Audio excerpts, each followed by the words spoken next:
கிறிஸ்து இயேசுவுக்குள் அன்பாய் அழைக்கப்பட்ட அன்புக்குரிய சகோதர சகோதரிகளே, நம்முடைய ஆண்டவராக இயேசு கிறிஸ்து நாமத்தினாலே அன்பையும் வாழ்த்தையும் தெரிவித்துக் கொள்கிறோம். விசேஷமாக நிறைவேறும் நீதி என்கிற நம்முடைய ஆண்டவர் இயேசு கிறிஸ்துனுடைய திட்டங்களை நாம் பார்த்து கொண்டிருக்கிறோம். அதில் 8ஆம் பாகத்துக்குள்ளே கடந்து வந்திருக்கிறோம். ஸோ கடந்த 7ஆம் பாகத்தில் என்ன பார்த்துருந்தோம்னு சொல்லி பார்த்தீங்கன்னா, 6ஆம் பாகத்தில் சத்தியங்களை புரிந்து கொள்வதற்கு ஒரு 6 மெத்தட் இருக்குன்றதை பார்த்தோம். அதில் 6ஆம் பாகத்தில் 3 மெத்தட் பார்த்துருந்தோம். 7ஆவது பாகத்துக்குள்ளே ஒரே ஒரு மெத்தட், காலங்களை மையமாக வைத்து படிப்பதுன்ற மெத்தட் பார்த்துருந்தோம். இப்போ இந்த 8ஆம் பாகத்துக்குள்ளே மீதம் இருக்கக்கூடிய 2 பாகத்தை பார்க்க போகிறோம். இதெல்லாம் கவனிக்கும்போது நம்முடைய வேதத்தில் 31,000 வசனங்கள் இருக்குது ஏறக்குறைய. அந்த வசனத்துக்குள்ளே மறைந்திருக்கக்கூடிய சத்தியங்களை கண்டுபிடிக்க முடியும். அந்த சத்தியங்கள் தான் நமக்கு ரட்சிப்புக்குரிய காரியங்கள். அதை தெரிந்து கொண்டால் மட்டுமே நம்முடைய ஆண்டவர் விரும்பக்கூடிய பக்தி உள்ள சந்ததியாக மாற முடியுமே தவிர இல்லை மாற முடியாதுன்றதான் நம்முடைய ஆண்டவர் தெளிவாக சொல்லி காமிச்சிருக்கார் இல்லையா. அப்போது மீதம் இருக்கக்கூடிய 2 பாகம், 2 மெத்தட் எதுன்னு சொல்லி பார்த்தீங்கன்னா, ஒன்று தீர்க்க தரிசனங்களையும் அடையாள பாஷைகளையும் மையமாக வச்சு படிக்கிறது. அடுத்தது கடைசி மெத்தட் பார்த்தீங்கன்னா நிழலும் பொருளும் சொல்லக்கூடிய ஒரு மெத்தட் இல்லையா. அப்போ இந்த 6 மெத்தடை 4 ஃபார்முலாவை ரெண்டுத்தையும் இணைக்கும் போது, 6 மெத்தட் 4 ஃபார்முலா ரெண்டுத்தையும் இணைக்கும் போது ஆண்டோடைய சத்தியங்களை பரிபூர்ணமாக வாங்கிக் கொள்ள முடியுன்றது தான் இந்த காணொலியுடைய நோக்கம் சொல்லி பார்க்குறோம். சரிங்களா. அன்புக்குரிய சகோதர சகோதரிகளே, இந்த காணொலியில் இந்த 8ஆம் பாகத்துக்குள்ளே வந்திருக்கிறோம். அதில் ஃபஸ்ட் என்ன பார்க்க போகிறோன்னா, தீர்க்க தரிசனங்களையும் அடையாள பாஷைகளையும் மையமாக வச்சு படிக்கிறது இல்லையா. அப்போது இன்றைக்கி அநேக ஆண்டோடைய பிள்ளைகள் விரும்பக்கூடிய கூட்டங்கள் எதுன்னு சொல்லி பார்த்தீங்கன்னா, தீர்க்க தரிசன கூட்டங்கள் தான் நிறைய பேர் விரும்புகிறாங்க. ஆண்டவர் ஏதாவது வாக்குத்தத்தம் கொடுப்பாரா, வாழ்க்கையில் நன்மைகள் வராதா அப்படின்னு சொல்லி நிறைய எதிர்பார்ப்போடு என்ன பண்ணுறாங்கன்னா அநேக மீட்டிங்க்கு போயிட்டுருக்குறாங்க இல்லையா. இதெல்லாம் நல்ல விஷயங்கள் தான்.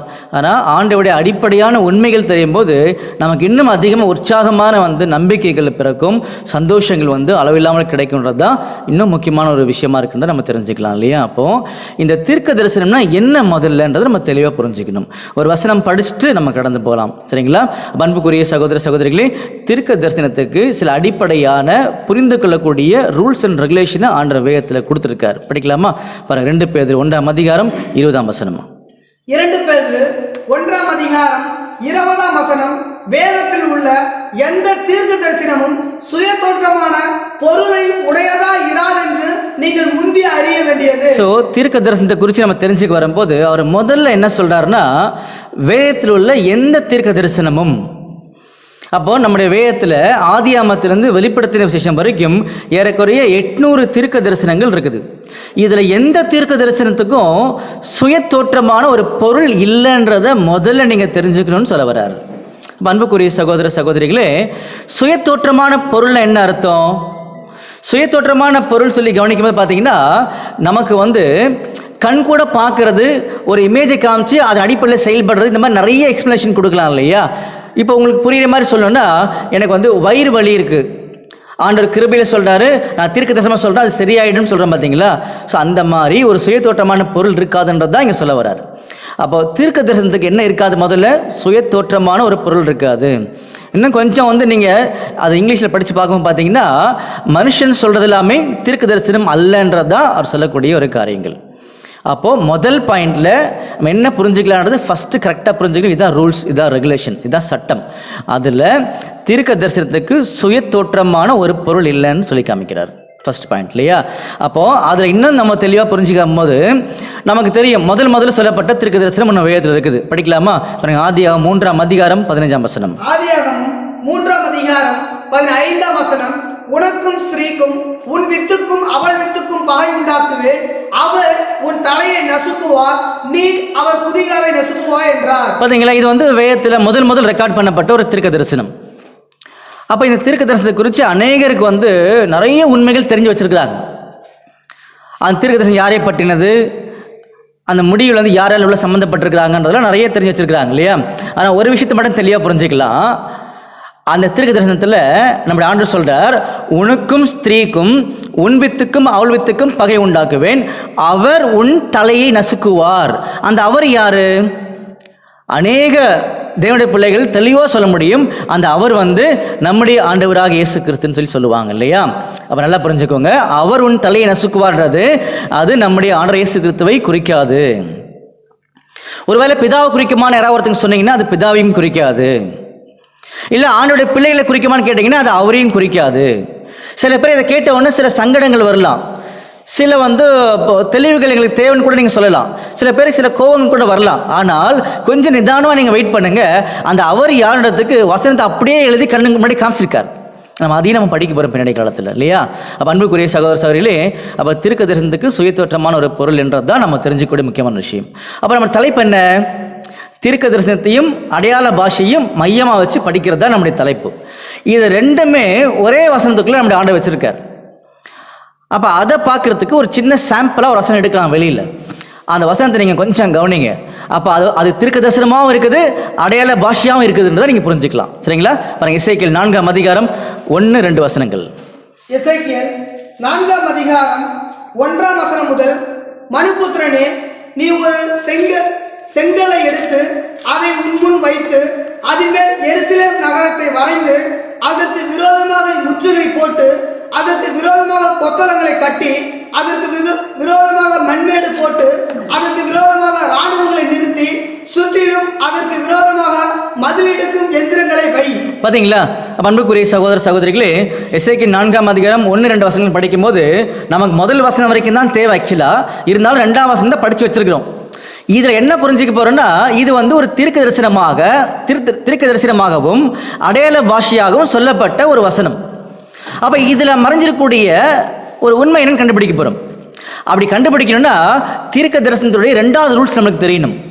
அப்போ தீர்க்க தரிசனத்துடைய முதலாவது ரூல்ஸ் பார்த்தீங்கன்னா, ஒரு தீர்க்க தரிசனத்தை ஆண்டவர் சொல்லிட்டார் அப்படின்னா அதுக்கு சுயத்தோற்றமான ஒரு பொருள் இருக்கான்றது ஃபர்ஸ்ட். 2வது பாயிண்ட், தீர்க்க தரிசனம்னா என்ன?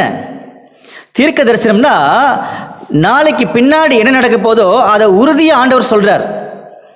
நாளைக்கு என்ன நடக்க போதோ அது இன்னைக்கே ஆண்டவர் உறுதியாக சொல்றார். அப்போ நம்முடைய ஆண்டவர் என்ன சொல்றாரோ, அவர் சிந்தனையில் என்ன எழுதி வச்சிருக்காரோ அதைத்தான் ஜனங்கள் மக்கள்கிட்ட சொல்லணும். இது 2வது முக்கியமான ரூல்ஸ் இல்லையா? அப்போ இந்த தீர்க்க தரிசனத்தை இப்போ நம்ம படிச்சிருக்கோம், அது அடையாள பாஷையாக இருக்குது. இதை புரிஞ்சுக்கிறதுக்கு முன்னாடி உங்களுக்கு நல்லா புரிஞ்ச ஒரு வசனத்தை படிச்சுட்டு திருப்பி உள்ள வந்துடலாம். சரிங்களா? படிக்கலாம் பாருங்க. எசேக்கியேல் 37ஆம் அதிகாரம் 1-2 வசனங்கள் படிங்க. எசேக்கியேல் 37ஆம் அதிகாரம் 1ஆம் வசனம் முதல். கர்த்தருடைய கை என் மேல் அமர்ந்து கர்த்தர் என்னை ஆவிக்குள்ளாக்கி வெளியே கொண்டு போய் எலும்புகள் நிறைந்த ஒரு பள்ளத்தாக்கின் நடுவில் நிறுத்தி என்னை அவைகளின் அருகே சுற்றி நடக்க பண்ணினார். இதோ பள்ளத்தாக்கின் வெட்ட வெளியிலே அந்த எலும்புகள் மகா திரளாய் கிடந்தது, அவைகள் மிகவும் உலர்ந்ததுமாய் இருந்தது. பார்த்தீங்களா அன்புக்குரிய சகோதர சகோதரிகளே, நம்முடைய ஆண்டோடைய பிள்ளைகள் எல்லாரும் நல்லா தெரிஞ்ச விஷயங்கள். ஒரு பள்ளத்தாக்கில் கொண்டு போய் எசேக்கியேல் நிறுத்துறார் இல்லையா? அங்கே என்ன இருக்குது? உலர்ந்த எலும்புகள் இருக்குதுன்னு சொல்லி காமிச்சார். ஆண்டவரே, இந்த உலர்ந்த எலும்புகள் என்னென்ன ஆண்டவரே அப்படின்னு சொல்லி எசேக்கியேல் கேட்க முயற்சி செய்யும் போது ஆண்டவர் நிறைய விஷயங்களை பேசுறார். பேசிட்டு அந்த உலர்ந்த எலும்புகள் யார் அப்படின்னா பாருங்க, 10ஆம் வசனம் படிங்க.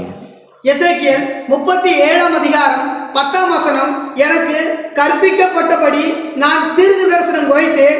அப்பொழுது ஆவி அவர்களுக்குள் பிரவேசிக்க அவர்கள் உயிரடைந்து காலூன்றி மகா பெரிய சேனையாய் நின்றார்கள். பாத்தீங்களா? அந்த உலர்ந்த எலும்புகள் உயிரடைஞ்சு ஆவி பெரிய சேனையா நிற்கிறாங்க. யார் அது? படிங்க அடுத்த வசனம். 11ஆம் வசனம். அப்பொழுது அவர் என்னை நோக்கி, மனுபுத்திரனே, இந்த எலும்புகள் இஸ்ரவேல் வம்சத்தார் அனைவருமே. பாத்தீங்களா? இந்த எலும்புகள் இஸ்ரேல் வம்சத்தார் அனைவருமே. அப்ப அன்புக்குரிய சகோதர சகோதரிகளே, தீர்க்க தரிசனத்துடைய 2 முக்கியமான அடிப்படையான ரூல்ஸை இங்கே நம்மளுக்கு புரிய வச்சார். ஸோ முதல்ல பார்த்தீங்கன்னா, தீர்க்க தரிசனத்துக்கு சுயத்தோற்றமான பொருள் கிடையாது. தீர்க்க தரிசனம்ன்றது நாளைக்கு என்ன நடக்க போதோ அதை ஆண்டவர் எழுதி கொடுத்துருக்காரு. அது 2வது ரூல்ஸ் இல்லையா? இது 2மே இங்கே அப்ளை பண்ணியிருக்காரு. அப்போ முதல்ல உலர்ந்த எலும்புகள்ன்றது அந்த எலும்புகளுக்கு சொல்லர்த்தம் கிடையாது ஃபர்ஸ்ட். 2வது, நாளைக்கு என்ன நடக்க போகுதுன்னா, இந்த உலர்ந்த எலும்புகளாக இஸ்ரேல் ஜனங்கள் அவங்க விடுதலை பெற போறாங்க. தேசம் அவங்க கையில் கிடைக்க போகுது. ஒரு காலத்தில் அடிமையாக போயிடுவாங்க, தேசம் கையில் கிடைச்சிடும், அவங்க பெரிய சேனையாக நிற்பாங்கன்றதான் நம்முடைய ஆண்டவங்க சொல்லி காமிச்சார். புரிஞ்சுங்களா? அப்போ அதன் அடிப்படையில் நம்ம என்ன பண்ண போறோம்னா, எசேக்கியேல் 4ஆம் அதிகாரம் 1ஆம் வசனத்தை நம்ம படிக்க போறோம். புரிஞ்சுங்களா? அப்போ மறுபடியும் உங்களுக்கு ஞாபகப்படுத்துறேன். தீர்க்க தரிசனத்துக்கு சுய தோற்றமான பொருள் கிடையாது. நம்பர் 1. ரெண்டாவது, தீர்க்க தரிசனம்ன்றது நம்முடைய ஆண்டவர் சொல்லணும். அப்படின்னா நம்முடைய ஆண்டவர் நாளைக்கு வருங்காலத்தில் என்ன நடக்க போகுதுன்றதா அன்னைக்கு வாழ்ந்த தீர்க்க தரிசனங்களையும் சொல்லிக் கொடுத்தார். இந்த 2 ஃபார்முலாவை 2 ரூல்ஸை மறந்துடக்கூடாது. சரிங்களா? இதை பேஸ் பண்ணி 4ஆம் அதிகாரம் 1ஆம் வசனத்துக்குள்ள போகலாம். எசேக்கியேல் 4ஆம் அதிகாரம் 1ஆம் வசனம். மனுபுத்திரனே, நீ ஒரு செங்கலை எடுத்து அதை உன் முன் வைத்து அதன் மேல் எருசலேம் நகரத்தை வரைந்து. பாத்தீங்களா அன்புக்குரிய சகோதர சகோதரிகளே, இது நம்மளுக்கு ஏதாவது ஒரு புரியுதான்? பாத்தீங்களா, எசேக்கியேல்ட்ட நம்முடைய ஆண்டவர் சொல்லியிருக்கார், மனுபுத்திரனே. மனுபுத்திரன் யாருன்னா எசேக்கியேல். மனுபுத்திரனே, நீ நல்லா கவனி. நீ என்ன பண்ணணும்னா, ஒரு செங்கல் எடுத்துக்க கையில் எடுத்துட்டு நீ என்ன பண்ணணும், செங்கல்ல எருசலேமை அந்த நகரத்தை வரை அப்படின்னு சொன்னார். அவ்வளவுதான் தீர்க்க தரிசனம். இது என்ன புரிஞ்சுக்கிறது? இப்போ நாம ஒரு செங்கல் எடுக்க சொன்னாரு, அதுலேயே எருசலேமை வரையணும். வரைஞ்சிட்டு என்ன பண்ண சொன்னார்? அடுத்த பாயிண்ட்ல, அடுத்த 2ஆம் வசனம் உங்களுக்கு அதிகமாக தேவையில்லை, இருந்தாலும் படிக்கலாம், படிங்க. 2ஆம் வசனம். அதற்கு விரோதமாக முற்றுகை போட்டு அதற்கு விரோதமாக கொத்தளங்களை கட்டி அதற்கு விரோதமாக மண்மேடு போட்டு அதற்கு விரோதமாக இராணுவங்களை நிறுத்தி சுற்றிலும் அதற்கு விரோதமாக மதிலிடுக்கும் எந்திரங்களை வை. பாத்தீங்களா? அப்ப 2ஆம் வசனத்தை சிம்பிளா புரிஞ்சுக்கணும்னா, 1ஆம் வசனத்துல ஒரு செங்கல் எடுக்கணும், அந்த செங்கல்ல எருசலேம் நகரத்தை வரையணும், வரைஞ்சிட்டு செங்கல் அப்படி வச்சிடணும். வச்சுட்டு அது சுத்தி என்ன பண்ணுங்க, நல்லா மண்மேடு போடுங்க, கொத்தளங்கள் போடுங்க, இராணுவங்களை நிறுத்துங்க அப்படின்னு சொல்லி ஆண்டவர் அங்கே சொன்னார். இதுதாங்க அந்த கான்செப்ட். இது எப்படி புரிஞ்சுக்கிறது? கொஞ்சம் யோசிங்க. இதுதாங்க தீர்க்க தரிசனம். அப்ப தீர்க்க தரிசனத்துக்கு என்ன ரூல்ஸ்? சுயத்தோற்றமான ஒரு பொருள் கிடையாது. ரெண்டாவது, தீர்க்க தரிசனம்னா நாளைக்கு என்ன நடக்க போதோ அதை முன்கூட்டியே ஆண்டவர் சொல்லணும். மனிதர் நான் சொல்லக்கூடாது, நீங்களும் சொல்லக்கூடாது, இல்லையா? அப்ப ஆண்டவர் என்ன சொல்லியிருக்காருன்றத 4 ஃபார்முலா பயன்படுத்தினாதான் புரியும். வேத வாக்கியங்களை ஆராய்ந்து பாருங்கள், கர்த்தருடைய புத்தகத்தை தேடி வாசியுங்கள். இங்கே கொஞ்சமும் அங்கே கொஞ்சமும் ஒருவன் போதித்தால் தேவனுடைய வாக்கியின்படிதான் போதிக்க கடவன். அப்ப 4 ஃபார்முலாவை நம்ம கையில் எடுக்கும்போது, அதை பயன்படுத்தும் போது, இந்த 1ஆம் வசனத்துல சொல்லப்பட்ட தீர்க்க தரிசனம் என்னன்னு தெரிஞ்சிடும். என்ன அடையாள பாஷைன்னு அவளுக்கு புரிஞ்சிடும். கண்டுபிடிக்கலாமா? கண்டுபிடிக்கலாம். செங்கல் எருசலேம் வரைய சொன்னாரு. அநேகர் கிடைக்கூடாத விசேஷமான காரியத்தை நம்முடைய காதுகள் விழும்படி, கண்கள் பார்க்கும்படி செய்ய போறாரு. இதைத்தான் நிறைய பேர் பார்க்க ஆசைப்பட்டாங்க, கேட்க ஆசைப்பட்டாங்க. அவங்க அதை கிடைக்கலன்னு சொல்லி நம்முடைய மத்தேயு 13ஆம் அதிகாரத்தில் நம்ம ஆண்டவர் பேசியிருக்கார், இல்லையா? அதை மைண்ட்ல வச்சுக்கோங்க. இப்போ நம்ம கண்டுபிடிக்கலாம். ஏன் செங்கல்? இது ஒரு தீர்க்க தரிசனம், அதே நேரத்தில் அடையாள பாஷை. அப்ப ஏன் செங்கல்?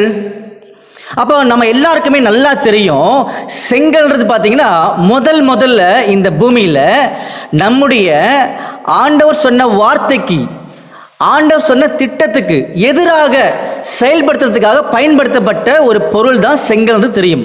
எப்படி, எங்க படிக்கலாமா? ஆதியாகமம் 11ஆம் அதிகாரம் 3ஆம் வசனம். ஆதியாகமம் 11ஆம் அதிகாரம் 3ஆம் வசனம். அப்பொழுது அவர்கள், நாம் செங்கல் அறுத்து அதை நன்றாய் சுடுவோம் வாருங்கள் என்று ஒருவரோடு ஒருவர் பேசிக் கொண்டார்கள். கல்லுக்கு பதிலாக செங்கல்லும். பாத்தீங்களா? போதும். அப்போ ஆண்டவர் என்ன சொன்னாரு? நோவா முதற்கொண்டு 8 பேரை வெளியே கொண்டு வந்தார், அந்த வெள்ளத்திலிருந்து காப்பாற்றி கொண்டு வந்தார். நீங்க பழுகி பெருகி பூமியை நிரப்புங்கள் சொன்னார். அதை விட்டுட்டு என்ன பண்ண ஆரம்பிச்சிட்டாங்கன்னா, இவங்க ஒரு பெரிய டவர், பாபேல் கோபுரம் கட்ட ஆரம்பிச்சிட்டாங்க செங்கலை வச்சு. அப்ப என்ன புரிஞ்சுக்கிறோம்னா, ஆண்டோடைய திட்டத்துக்கு மாற்றாக பயன்படுத்தப்பட்டதான் செங்கல்ன்றது கிளியரா நிரூபிச்சிட்டார். சரிங்களா? இந்த செங்கலை செய்யக்கூடிய, செங்கல் அறுக்கக்கூடிய வேலைகள் தான் இஸ்ரேல் ஜனங்கள் எகிப்தில் அடிமையா இருக்கும் போது செய்துட்டு இருந்தாங்கன்றது நமக்கு தெரியும். படிக்கலாமா? யாத்திராகமம் 1ஆம் அதிகாரம் 14ஆம் வசனம், 5ஆம் அதிகாரம் 7ஆம் வசனம். யாத்திராகமம் 1ஆம் அதிகாரம் 14ஆம் வசனம். சாந்தும் செங்கலுமாகிய இவர்களை செய்யும் வேலையிலும் வயலில் செய்யும் சகலவித வேலையினாலும் அவர்களுக்கு அவர்கள் ஜீவனையும் கசப்பாக்கினார்கள். 5:7 யாத்திராகமத்தில் 5:7. யாத்திராகமம் 5ஆம் அதிகாரம் 7ஆம் வசனம். செங்கல் வேலைக்கு நீங்கள் முன்போல இனி ஜனங்களுக்கு வைக்கோல் கொடுக்க வேண்டாம், அவர்கள் தாங்களே போய் தங்களுக்கு வைக்கோல் சேர்க்கட்டும். பாத்தீங்களா? அப்போ முதல்ல செங்கல்ன்றது ஆதியாகமம் 11:3. ரெண்டாவது, செங்கல்ல அறுக்கக்கூடிய வேலைகளை இஸ்ரேல் ஜனங்கள் செய்தாங்க எகிப்தில் அடிமையா இருக்கும்போது, இல்லையா? அப்போ இப்போ எசேக்கியேல் 4:1 பார்க்கக்கூடிய செங்கலுக்கும் அதுக்கு என்ன சம்பந்தம்? அதான் முக்கியம். இப்படிதான் தீர்க்கதரிசனத்தை வெளியே கொண்டு வரணும், எடுக்கணுன்றத ஆண்டவர் அருமையா சொல்லி காமிச்சிருக்காரு. இதுதாங்க சத்தியம். இந்த அழைப்புக்குள்ள தான் நம்ம எல்லாரும் இருக்கணுன்றத ஆண்டவர் விரும்புறார் இல்லையா? இப்ப கண்டுபிடிக்கலாமா ஏன் செங்கல் எடுக்க சொன்னாருன்னு? அப்ப செங்கல்ன்றது ஆண்டவருடைய திட்டத்துக்கு, ஆண்டவருக்கு விரோதமாக வந்த ஒரு பொருள் இல்லையா? அந்த பொருளை இஸ்ரேல் ஜனங்கள் கடவுளாக, ஆண்டவராக வழிபட, ஆராதிக்க தொடங்கிட்டாங்க ஒரு காலப்பகுதியில். படிக்கலாமா? பாருங்க, ஏசாயா 65ஆம் அதிகாரம் 3ஆம் வசனம். ஏசாயா 65ஆம் அதிகாரம் 3ஆம் வசனம். அந்த ஜனங்கள் என் சந்நிதியிலே நித்தம் எனக்கு கோபம் உண்டாக்கி தோட்டங்களிலே பலியிட்டு செங்கலின் மேல் தூபம் காட்டி. பாத்தீங்களா, செங்கல் மேல தூபம் காட்டினாங்களாம். பிரிக்ஸ் அப்படின்னு சொல்லி போட்டிருப்பாங்க, தூபம் காட்டினாங்க. பாத்தீங்களா? அப்ப யாருக்கு நம்ம தூபம் காமிக்கணும்? நம்மளை உண்டாக்குன நம்முடைய ஆண்டவர், நம்முடைய ஆண்டவராக இயேசு கிறிஸ்து இல்லையா? அப்போ அவருக்கு தான் சகல கனமும் மரியாதையும் கொடுக்கணுன்றத அவங்க அப்பா சொல்லி காமிச்சிருக்காரு வேதத்துக்குள்ள. அதை விட்டுட்டு என்ன பண்ணிட்டாங்கன்னா செங்கலை வச்சு அதுக்கு தூபம் காட்டிட்டு இருக்கிறாங்க ஜனங்கள். யாரு? நம்முடைய ஆண்டவருடைய சொந்த ஜனம், இஸ்ரேல் ஜனம். அவங்க பண்ணாங்க இல்லையா? எருசலேம் நகரத்தார் அதை பரிபூர்ணமாக செய்ய ஆரம்பிச்சிட்டாங்க ஒரு காலத்தில். அதனால என்ன பண்ணாருன்னா, நீ ஒரு செங்கல் எடு, இந்த செங்கல் வச்சு ஆண்டவரை கனவீனப்படுத்தினாங்க இல்லையா? அதனால செங்கல் எடுத்துக்கோ, செங்கல் எடுத்து எருசலேம் நகரத்தை அது வரைன்னு சொன்னார். அப்ப என்ன சொல்ல வர்றாருன்னா, எருசலேமுக்கு ஒரு மிகப்பெரிய அழிவு வரப்போகுது. இன்னும் கொஞ்ச நாள்ல நேபுகாத்நேச்சர் வந்து அந்த எருசலேமை முற்றுகை போட்டுருவார். அதுக்கு அடையாளமாக தான் செங்கல்ல எருசலேமை வரைஞ்சி சுத்திலும் ராணுவத்தை நிக்க வச்சு சொன்னாரு. படிக்கலாமா? இதோட பொருளை படிக்கலாமா? பாருங்க, எரேமியா 39ஆம் அதிகாரம் 1ஆம் வசனம். எரேமியா 39ஆம் அதிகாரம் 1ஆம் வசனம். யூதாவின் ராஜாவாகிய சிதேக்கியா அரசாண்ட 9ஆம் வருஷம் 10ஆம் மாதத்திலே பாபிலோன் ராஜாவாகிய நேபுகாத்நேச்சாரும் அவனுடைய எல்லா ராணுவமும் எருசலேமுக்கு விரோதமாய் வந்து அதை முற்றுகை போட்டார்கள். பாத்தீங்களா அன்புக்குரிய சகோதர சகோதரிகளே, எசேக்கியேல்ட்ட ஒரு அடையாளம் காமிச்சார். செங்கல் அதில் எருசலேமை வரைஞ்சி சுத்திலும் ராணுவத்தை நிக்க சொன்னார் இல்லையா? அப்ப அதே மாதிரிதான் பின்னாடி நடக்க போகுது. அப்ப பின்னாடி நடக்கிறத முன்னாடியே சொல்லி காமிச்சார் அடையாள பாஷையில். அது தீர்க்க தரிசனம். அதோடைய பொருள் எப்ப நிறைவேறிச்சுன்னா அன்புக்குரிய சகோதர சகோதரிகளே, கிபி 587ஆம் வருஷத்துல நேபுகாத்நேச்சர் வந்து சிதேக்கியா ராஜாவை கம்ப்ளீட் அழிச்சிட்டார். அதைத்தான் தீர்க்க தரிசனமாக அடையாள பாஷையில சொல்லி காமிச்சார். அப்ப இப்படிதான், இந்த ஸ்டைல்ல தான், இந்த மெத்தட்ல தான் நம்முடைய ஆண்டவர் வேதத்துல எல்லா தீர்க்க தரிசனத்தையும் எழுதி வச்சிருக்கிறார். அந்த தீர்க்க தரிசனத்துக்கு மனுஷன் விளக்கம் கொடுக்க கூடாது, நம்முடைய ஆண்டவர் சொன்னதை தான் எடுத்து வெளியில சொல்லணுன்றதை இங்க புரிய வச்சார். புரிஞ்சுங்களா? அப்ப இதன் அடிப்படையில் வரக்கூடிய காலத்துல ஆண்டவருக்கு சித்தமானால், உங்களுக்கு விருப்பமானால் எல்லா தீர்க்க தரிசனத்தையும் தெளிவாக நாம் வேதத்தின் அடிப்படையில் புரிந்து கொள்ள முடியும். அதுக்கு தான் ஒரு உதாரணத்தை உங்ககிட்ட நம்ம காமிச்சோம். புரிஞ்சுங்களா? ஓகே, இப்ப அடுத்த தலைப்புக்குள்ள, அடுத்த மெத்தடுக்குள்ள கடந்து போலாமா? அப்ப அடுத்த மெத்தட் என்னது? நிழலும் பொருளும் அப்படின்னு சொல்லக்கூடிய ஒரு 6வது முக்கியமான மெத்தட் இருக்குது நம்ம கிட்ட இல்லையா? அப்ப நிழல்னா என்ன அர்த்தம்? உதாரணத்துக்கு பார்த்தீங்கன்னா, இப்போ என் கையில் வந்து இந்த மொபைல் இருக்குது இல்லையா? இந்த மொபைலுடைய நிழல் கீழே விழுது. அதோடைய பொருள் என்ன? இந்த மொபைல் தான் பொருள். சரிங்களா? என்னுடைய கை இருக்குது, அதோடைய நிழல் கீழே விழுது இல்லையா? அதோடைய பொருள் என்ன? இந்த கை தான் பொருள் இல்லையா? அப்போ அன்புக்குரிய சகோதர சகோதரிகளே, இந்த ரூமில் ஒரு வேளை இப்போ நாங்கள் ரெக்கார்ட் பண்ணக்கூடிய இந்த ரூமில் ஒரு 100 நிழல் கீழே விழுந்துச்சுன்னா எத்தனை பொருள் இருக்கும்? 100 பொருள் இருக்கும். கரெக்டா? அதான் உண்மை இல்லையா? அதான் யதார்த்தம். புரிஞ்சுங்களா? அந்த மாதிரி நம்முடைய வேதத்துக்குள்ள நம்முடைய ஆண்டவர் நமக்கு சொல்லணும்னு விரும்பக்கூடிய திட்டங்களை நிறைய நிழலான காரியத்துக்குள்ள வச்சிருக்கிறார். நிறைய நிழலான காரியத்துக்குள்ள வச்சிருக்கார். உதாரணத்துக்கு பார்த்தீங்கன்னா, மோசே வந்து ஒரு நிழல். புரிஞ்சுங்களா? யாருக்கு நிழல்? நம்முடைய ஆண்டவராக இயேசு கிறிஸ்துவுக்கு ஒரு நிழல் இல்லையா? அப்ப மோசே வந்து நிழல், பொருள் யாரு? நம்முடைய ஆண்டவராகிய இயேசு கிறிஸ்து. எப்படி சொல்லலாம்? மோசே வந்து ஒரு மேய்ப்பன், நம்முடைய ஆண்டவர் இயேசு கிறிஸ்து ஒரு மேய்ப்பர். வந்துச்சா? கரெக்டா? அதே மாதிரி மோசே வந்து ஒரு மத்தியஸ்தர், நம்முடைய ஆண்டவர் இயேசு கிறிஸ்து ஒரு மத்தியஸ்தர். வந்துருச்சா? அந்த மாதிரி நிறைய நிழல் பொருள்கள் சம்பந்தப்படுத்த முடியும் இல்லையா? அப்போ பழைய ஏற்பாட்டு காலத்துல அநேக நிழலான காரியங்கள் சொல்லப்பட்டிருக்குது. அதுல எவ்வளவு நிழலான காரியங்கள் சொல்லப்பட்டிருந்தாலும், உதாரணத்துக்கு கவனிங்க, ஒரு 1000 நிழல் இருக்குன்னு வச்சுக்கோங்க, எத்தனை பொருள் இருக்கும்? 1000 தானே? 1000 கிடையாது. அப்போ 1000 இல்ல, 10,000 நிழல் இருந்தா கூட பொருள் வந்து ஒன்னே ஒண்ணுதான். படிக்கலாமா? படிங்க. கொலோசியர் 2ஆம் அதிகாரம் 16ஆம் வசனம் படிங்க. கொலோசியர் 2ஆம் அதிகாரம் 16ஆம் வசனம் முதல், ஆகையால் போஜனத்தையும் பானத்தையும் குறித்த குறித்தாவது பண்டிகை நாளையும் மாத பிறப்பையும் ஓய்வு நாட்களையும் குறித்தாவது ஒருவரும் உங்களை குற்றப்படுத்தாது இருப்பானாக. அவைகள் வரும் காரியங்களுக்கு நிழலாய் இருக்கிறது, அவைகளின் பொருள் கிறிஸ்துவை பற்றினது. பாத்தீங்களா, இதுதான் சாட்சியாக இருக்கக்கூடிய வசனங்கள். அப்போ அன்புக்குரிய சகோதர சகோதரிகளே, அப்போ இதை கொஞ்சம் கூர்ந்து கவனிச்சிங்கன்னா உங்களோட சிந்தனை ஏற்றுக்குங்க. மைண்டில் என்ன பண்ணிக்கோங்கன்னா, நம்முடைய வேதத்தில் ஆதியாமத்திலேருந்து அநேக கேள்விகள் மைண்டில் ஓடிட்டே இருக்குது. என்ன மாதிரி கேள்வி ஓடிட்டு இருக்குது? யூதா தன் மருமகளில் கல்யாணம் பண்ணிக்கிட்டாரு, இது என்னது இப்படி நடக்குது? வேதத்துக்குள்ள சந்தேகம் ஒரு கேள்வி இருக்குது இல்லையா? அது உன்னத பாட்டை அது அநேகர் படிக்கிறாங்க, நம்ம கிட்ட தவறா பிரசன்ட் பண்றாங்க, தவறா புரிஞ்சு வைக்கிறாங்க இல்லையா? அந்த மாதிரி இருக்குது. தாவீதுடைய காரியங்கள், சாலமோனுடைய காரியங்கள், இப்படி ஒவ்வொரு காரியத்தை பார்த்தீங்கன்னா நமக்கு புரியல. இப்போ என்ன புரிஞ்சுக்கலாம்னா, இது எல்லாமே ஒரு நிழலாக காமிக்கப்பட்ட விஷயங்கள். அப்போ அதுக்குள்ள பொருள் இருக்குது, நாம அதை தான் கண்டுபிடிக்கணும். அப்போ ரொம்ப சமாதானமாக சந்தோஷமாக வேதத்தை இன்னும் அதிகமாக என்ன பண்ண முடியும்னா நேசிக்க முடியும். அப்போ வேதத்தை யார் நேசிக்கிறாங்களோ அவங்க கிட்ட தான் சமாதானம் இருக்குது, அவங்க கிட்ட தான் சந்தோஷம் இருக்குன்னு சொல்லி காமிச்சிருக்காரு. அப்படின்னா நம்முடைய வேதத்தில் அநேக நிழலான காரியங்கள் ஏற்படுத்தப்பட்டிருக்குது. அப்போ பழைய ஏற்பாடு ஃபுல்லாகவே நிறைய நிழல் இருக்குது. அதில் ஒவ்வொன்றுமே யாரை பற்றின காரியங்கள் மறைஞ்சிருக்குன்னா நம்முடைய ஆண்டவராக இயேசு கிறிஸ்து பற்றின காரியங்கள் மறைஞ்சிருக்குது. அதுக்கு பேர் தான் பொருள். இதுதான் அடிப்படை அன்புக்குரிய சகோதர சகோதரிகளே. அப்போது இப்போ இதில் நம்ம இந்த மெத்தட் கையில் எடுத்துருக்கோம் இல்லையா, நிழலும் பொருளும் சொல்லி எடுத்துருக்கோம் இல்லையா, இது ஒரு சாம்பிள் படிக்கணும் இல்லையா. ரெண்டு முக்கியமான சாம்பிள் சிம்பிளாக எடுத்து நம்ம படிக்கலாம் இல்லையா. பெரிய பிரம்மாண்டமான சாம்பிள் இருக்குது, பட் அதை வரக்கூடிய காலத்தில் நம்ம பேசலாம். இப்போ சிம்பிளாக என்ன பண்ணலாம்னா ரெண்டு சாம்பிள் நம்ம எடுக்கலாம்னு சொல்லி பார்க்குறோம் இல்லையா. இஸ்ரேல் ஜனங்கள் பார்த்தீங்கன்னா எகிப்திலிருந்து வெளியே வந்தாங்க. எகிப்திலிருந்து வெளியே வந்தோடனே அவங்கள ஒரு ஒழுங்குக்குள்ளே என்ன பண்ணணும்னா நம்ம கொண்டு போகணும் அப்படின்னு சொல்லி என்ன பண்ணார்னா ஆண்டவர் விரும்பினார் இல்லையா. அதனால் அவங்களுக்கு என்ன கொடுத்தார் ஆண்டவர்? என்ன கொடுத்தாரு? பிரமாணங்களை ஆண்டவர் கொடுத்தார் இல்லையா. அப்படி கொடுக்கும்போது பார்த்தீங்கன்னா அது 10 கற்பனைகள் நல்லாவே தெரியும். பாருங்க, உதாரணத்துக்கு படிக்கலாம் பாருங்க. உபாகமம் 4ஆம் அதிகாரம் 13ஆம் வசனம். உபாகமம் 4ஆம் அதிகாரம் 13ஆம் வசனம். நீங்கள் கைக்கொள்ள வேண்டும் என்று அவர் உங்களுக்கு கட்டளையிட்ட 10 கற்பனைகளாகிய தம்முடைய உடன்படிக்கையை அவர் உங்களுக்கு அறிவித்து அவைகளை 2 கற்பனைகளில் எழுதினார். பாத்தீங்களா?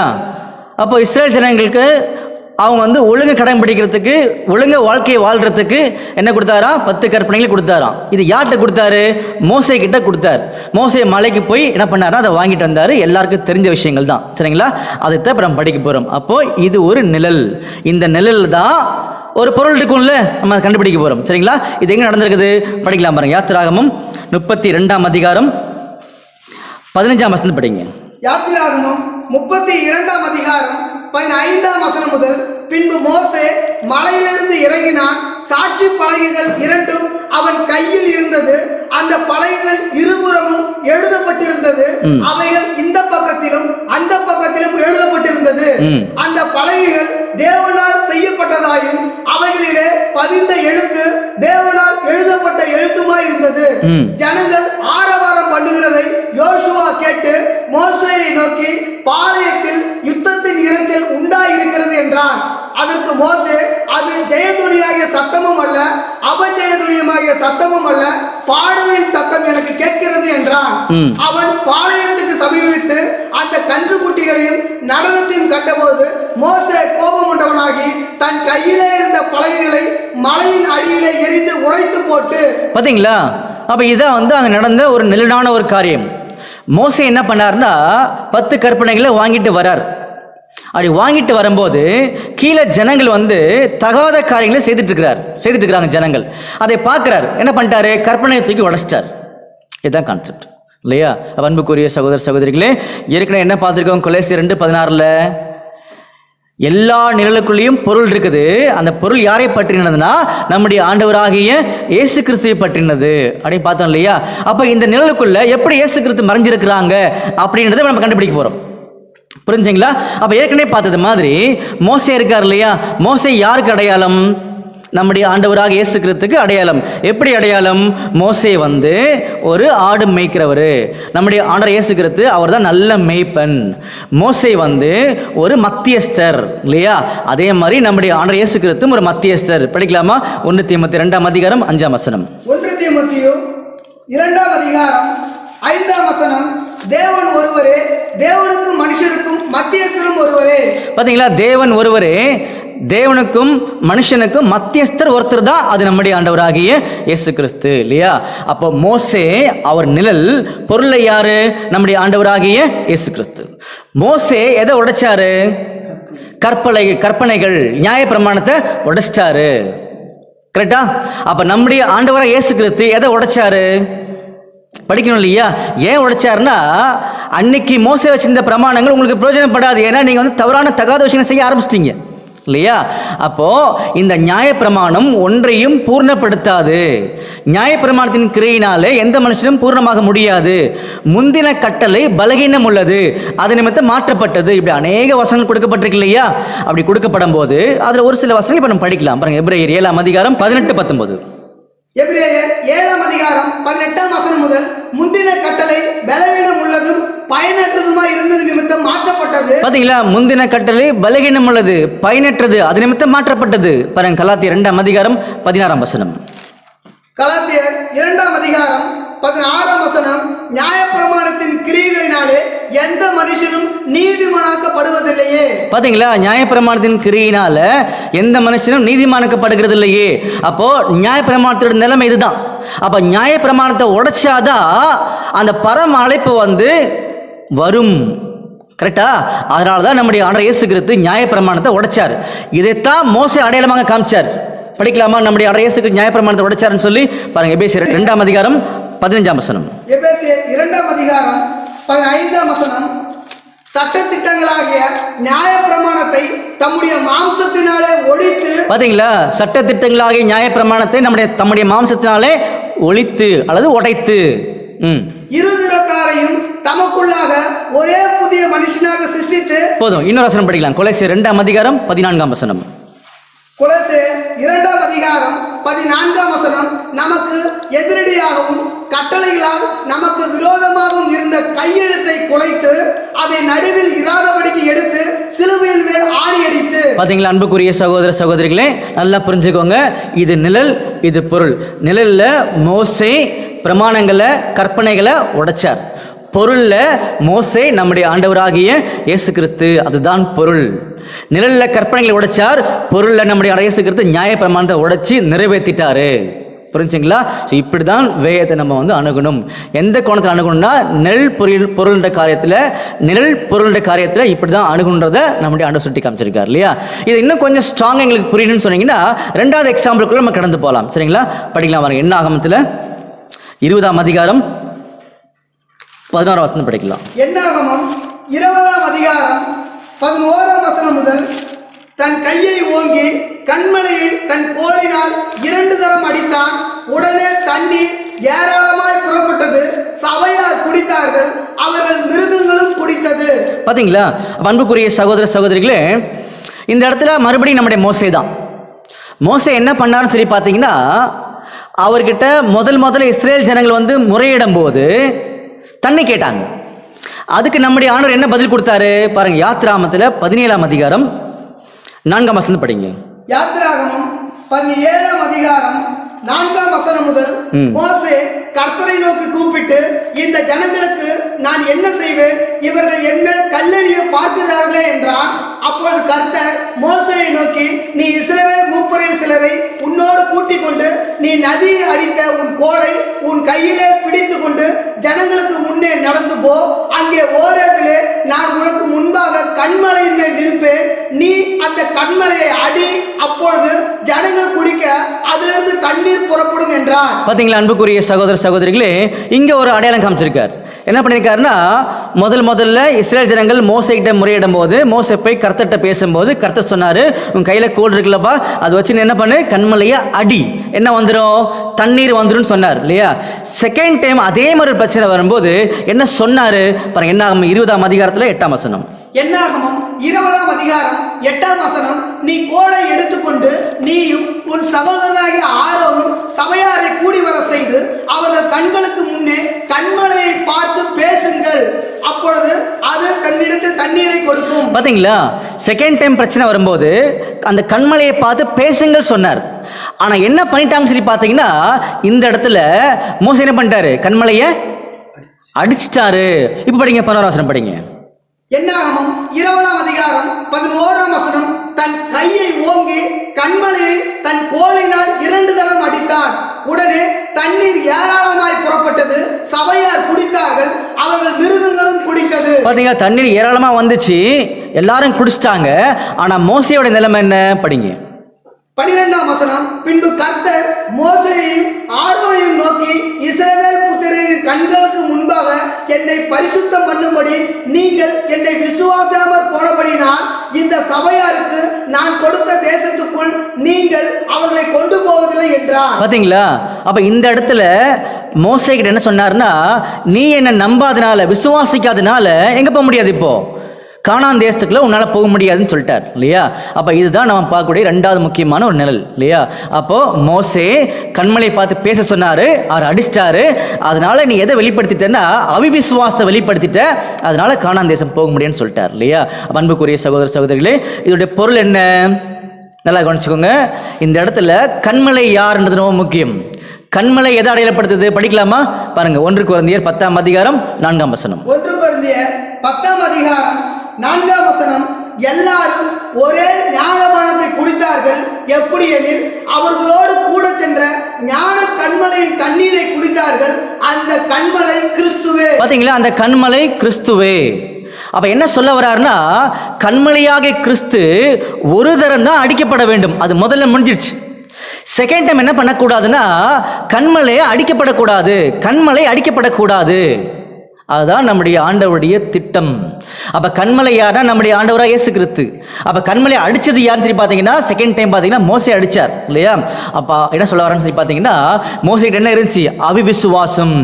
அப்போ அவிவிசுவாசத்தின் அடிப்படையில் நம்முடைய ஆண்டவராக இயேசு கிறிஸ்துவாகிய கண்மலையை யாரெல்லாம் அடிக்கிறாங்களோ, மறுதலிக்கிறாங்களோ, அவங்க எங்க போக முடியாது?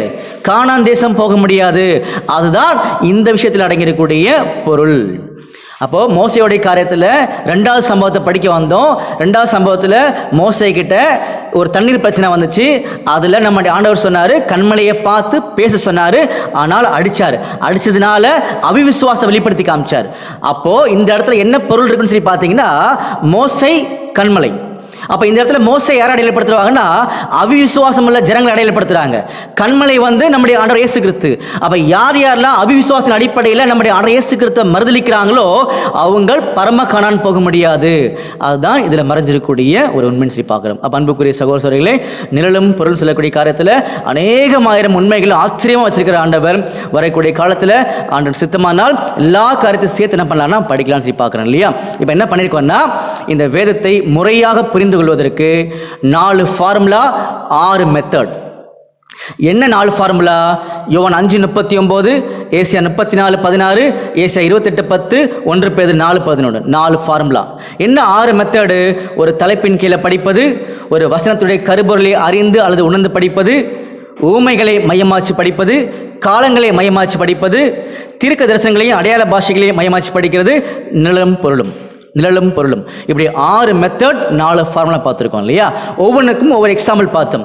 இதெல்லாம் நம்ம வரக்கூடிய காலத்தில் ஆதியாகமத்திலிருந்து வெளிப்படுத்த வரைக்கும் மறைஞ்சிருக்கிற ஒவ்வொரு சத்தியத்தையும் கண்டுபிடிக்கிறதுக்கு இது அடிப்படை.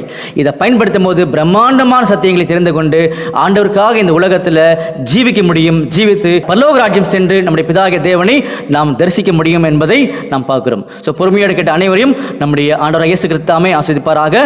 ஆமென். தொடர்ந்து கேளுங்கள். அடுத்த வகுப்பில் சந்திப்போம்.